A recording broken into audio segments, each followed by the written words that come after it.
In a city where brain power and human energy are in plentiful supply, it's no wonder Hong Kong acted quickly and successfully to control the coronavirus outbreak early on, with strong health and safety measures and with a lot of homegrown technology.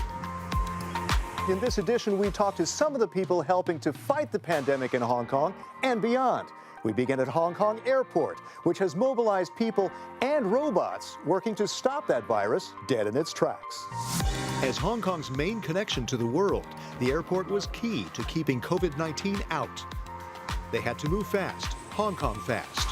Joining us is Steven Yu of the Airport Authority. Steven, how tough is it being on the front line of the pandemic?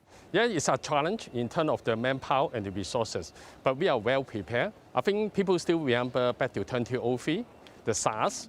After lessons learned from the SARS epidemic, the airport took a range of measures, starting with temperature checks. So before allow them to go into terminal, we have the temperature screening. So if they are within low fever, below 37.5, we will let them inside the terminal. For airport staff, there's a disinfection pod developed in Hong Kong that starts with a temperature check and uses a sanitizing spray for 40 seconds.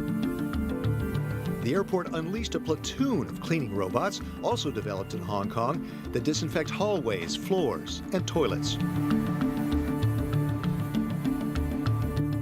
When we back to the normal, we may keep some of the measures, for example, the exit temperature check. We probably will keep it become a permanent feature within the airport.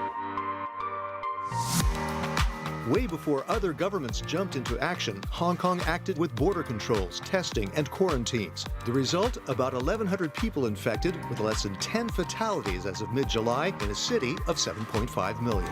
The new technologies at the airport are just a few examples of how, as a regional center for R&D, Hong Kong's tech and biotech firms worked with academia to fight the pandemic. Polytechnic University worked on face shields using 3D printers. Professor Hao Chung-man heads the team.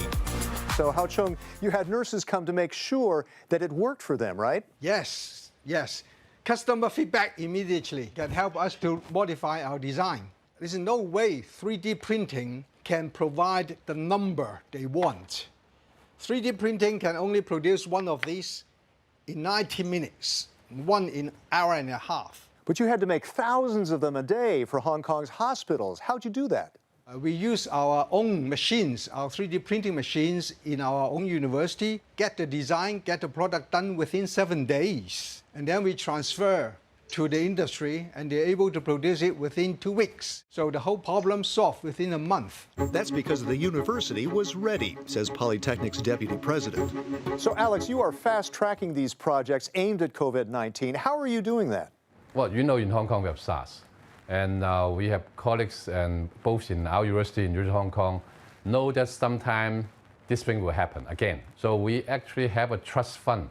Have donation from different companies to attack this problem about, another outbreak of pandemic.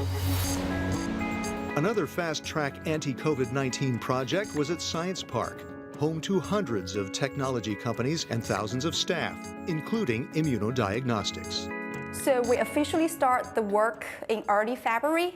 And in 2 weeks, we've already generated 3 successful diagnostic kits for this disease. So, Kelsey, you must have been working day and night to develop these tests. Absolutely. Basically, 15 hours per day, I think, during that time. One is ELISA, which allows over 90 tests per assay kit within 2 hours and 30 minutes. So it's very useful in the population-based screening. And the second is a POCT platform, which allows just 1 drop of the blood and will show the results in 10 minutes without any equipment. Just you can see it visually. Technology helping to save lives in Hong Kong and export it around the world. Exporting hope as well, that the world can put the pandemic behind it. That's all for now on Spotlight Hong Kong. From all of us on the Euronews team, we say, 多謝, thanks for watching, and see you next time.